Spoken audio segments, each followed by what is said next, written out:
The Philadelphia 76ers season has been full of surprises this year. Some of them good, some of them not so good. And perhaps near the top of the list has been the strong play of KJ Martin, who has been referred to as the human trade exception for most of the offseason. So with KJ Martin showing a little bit of pulse and showing his importance on this Sixers team, I want to dig in and revisit, should the Sixers revisit their position on whether or not this guy is just sitting on the trading block right now. So to kind of set up the tone a little bit here, do want to dive on the latest reports. We do have this from Philly Sixers Galaxy here. It's been floating around a couple places, but he says that KJ Martin and Gershon Yabusele's trade markets have been heating up as the February 6th trade deadline approaches, a source with knowledge of the team's thinking said. I'm told Yabusele, who signed a veteran's minimum contract with the Sixers this offseason, has drawn more interest in Martin, but the team has no intention of trading the 28-year-old forward. Now, I dropped my own thoughts on the Yabusele side of things already. We can touch on that a little bit in the future, but I do want to focus on KJ Martin for here. So this offseason, he kind of was in a unique position that more so than ever, it's really important to maximize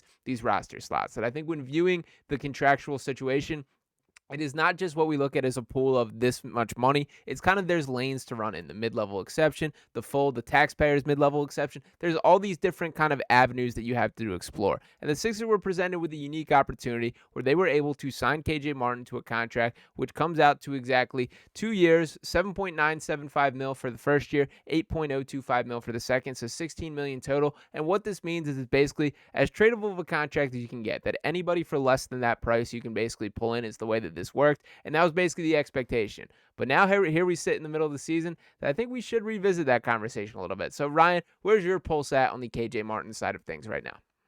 I think you said it best at the beginning, where it's been a Sixers season that hasn't actually ideally been the start that they were looking for.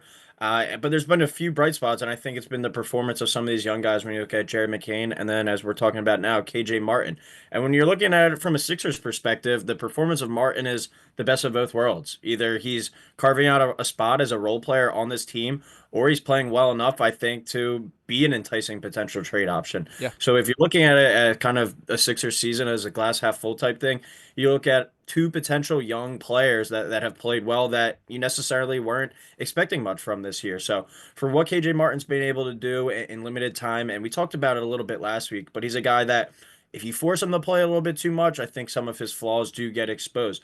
But in this kind of limited role that he's playing now, he's playing well. At Friday night, even look at it against the Magic, 32 minutes, and he went out there and he had 20 points, 3 rebounds, 2 assists.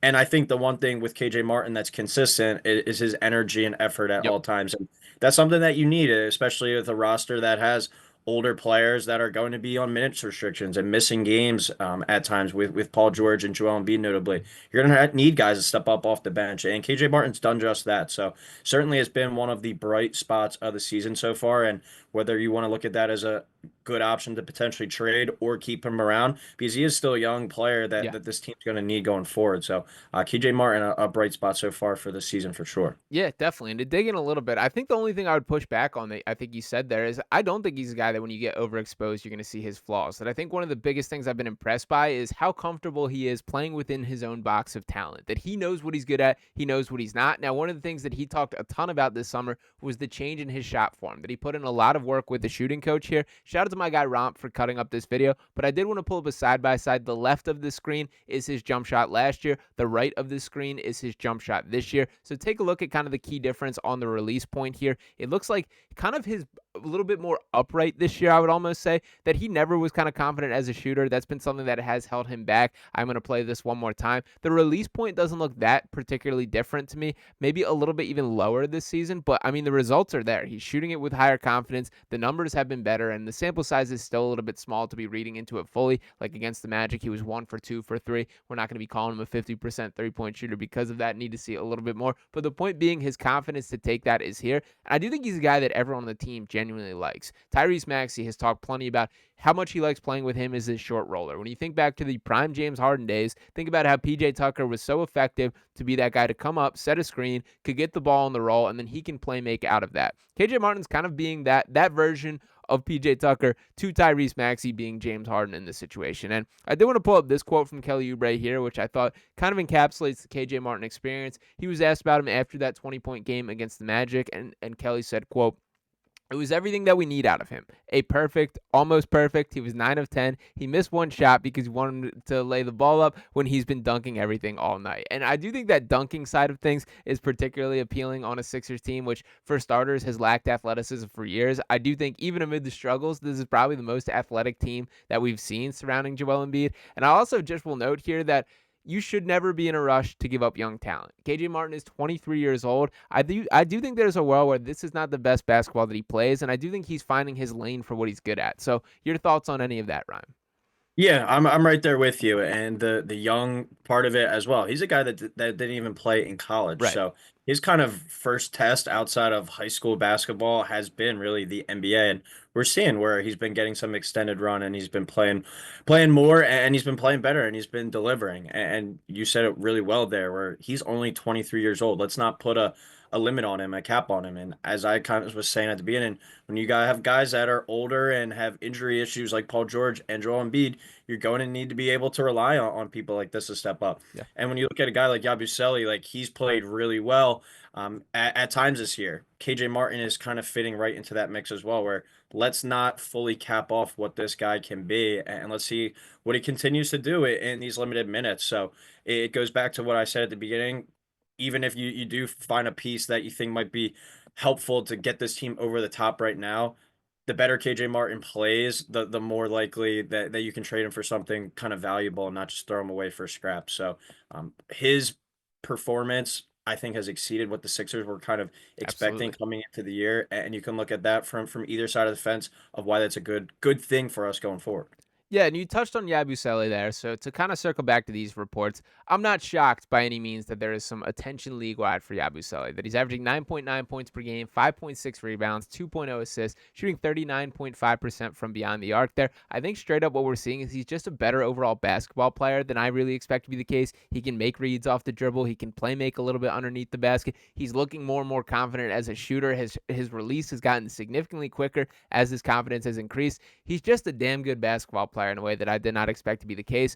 I get the appeal of other teams wanting him. That this is a pretty premier guy that I think can help a contender right now. The Sixers have not looked like that for most of the season. We're starting to see the semblance of it. But I personally feel, and I guess like the most notable part of the conversation is it does seem pretty unlikely the Sixers financially will be able to bring him back after this season. Ryan, do you think it's worth it to stick through this year with Yabu as the guy, or is it a better move to kind of move on from him, get something, and take a profit on a guy that you just took a flyer on? I think you have to stick with him. I think he's proven to at least be a reliable person, and I keep kind of going back to that. But he's been a player that we've been able to count on this year, and we haven't really been able to say that outside of many people, outside of it sounds funny to say, but Jared McCain really I feel like has been the most reliable Sixer this year. But Yabu has looked good in his minutes, and I think everything is about maximizing this year. You don't know what Joel Embiid's need will look like next year. Yeah. You have to be able to try and do as much as possible this year. And we can't keep kind of kicking the can down the road. This team was built to win, and it was built to win right now. You have to try and maximize that full potential this year. So I don't think it's worth it because I don't even know what necessarily you would get. Right. Maybe a trade pick or something, but what are you doing to help or change kind of your future of this 24-25 season? It's all got to be about going in right now. And I think Daryl Morey and Josh Harris even said that kind of at the beginning of the year that this is what this team was built for. We have to do it now. And let's not throw away a guy because he's outperforming his expectations a little. Let's kind of continue to build on that and hope for the best. Yeah, unfortunately, as promising as draft picks sound, they're going to average 0 points, 0 rebounds, 0 assists in that box score there. So totally hear you on all of that. And I'll also note, like when having these trade conversations, it's tough to even figure out what the missing piece on the Sixers team Yeah. could be because we have not seen it fully assembled or enough of a sample size to figure out what is missing on this. There's a chance that Yabusele is just straight up that guy. And frankly, there's some evidence to support that we've seen him fill the role that they're asking of at a pretty high level. Now, to have a little bit of fun at the end of this and kind of push that to the side, if they can only keep three of these four players, who would your preference be? That being KJ Martin, Gershon Yabusele, Kelly Oubre, and Caleb Martin here. So kind of a unique, obviously not the most realistic question here, but if you're forced to make a decision taking three of those four, who's the guy you're moving on from, Ryan? I'd probably move on from KJ just because I feel like when this team is fully assembled and fully healthy, he's probably going to be the guy that gets the least amount of burn. I still think Yabusele is going to have a role on this team. I think he's more than proven that. Kelly Oubre, take the good with the bad with him. I think that's what you usually say Yeah. regarding him. But when he's good, like he can be a very effective player. And Martin is just the role player that you need. He's got the playoff experience, the deep playoff experience that I think was really going to benefit this team that doesn't have guys that have really necessarily succeeded in the playoffs. He's a guy that's been there, done that, and has won in the playoffs. Hasn't had the greatest start to the year, but a long enough track record, I think. So after beginning the show, kind of talking about KJ, I would probably send him out though in this scenario. Yeah, I do think I agree with you. Caleb Martin's kind of the obvious answer based on how he's played so far, but I am a firm believer that there will be better days ahead. And I still think that when we see this team fully constructed, which we have not really seen him fill that role or playing that, he's clearly very banged up right now, and I give him a lot of credit for fighting through it. By the way, he had that same reputation down in Miami, and a lot of the Heat reporters you'll talk to talked about how like he was basically banged up from start to finish last year and fought through because the Jimmy Butlers of the world were not available. So I give him a lot of credit for sticking through it. It has not been pretty. The shot has some questions. It does look like there's a hitch in it, but I still have belief that in the long run, and Caleb Martin, by the way, on a 4-year contract, so not going anywhere unless they trade him here. But yeah, I am with you that I think KJ Martin would be my answer. But on the bright side, that is not a question the Sixers need to face. You can keep all these guys if you want to, and that is, I think, the outlook that they should hold at this current point. So we'll see how the trade talks heat up as things get closer. December 15th will be a huge date where players signed this offseason can begin to be eligible to be traded. Then January 15th is another date where a larger class of players, that's when KJ Martin is officially eligible to be traded. So a lot to go down in the world of transactions in the NBA, but thankfully we got a little bit more watchable basketball on the floor with this Sixers team in the meantime. So Ryan, any final thoughts before we sign off here? Yeah, just continue to hope these young guys play well. I think that's a big thing, and not only for this season but for the future. But there's going to be spots I'd probably bet on that Embiid will miss a couple games in a row. Paul George probably miss a couple games in a row. These young guys are going to have to step up. They've done well so far this season. Probably been the brightest spot of the season, but we got to continue to see it going forward for them to dig themselves out of this hole that they're in. Absolutely. So appreciate each and one of you guys tuning into this video here. I want to know your thoughts on that question in the comments. Let me know out of those four, out of KJ Martin, Gershon Yabusele, Caleb Martin, and Kelly Oubre, you got to kick one of them off this Sixers team. Who would it be? Thankfully, not an actual decision the Sixers team needs to make. But regardless, appreciate each and one of you guys tuning in. Make sure you're smashing that subscribe button if you have not already. Drop a like on this video. Any comments you have below. Me and Ryan will be back talking with you next time right here on Sixers Digest. Peace.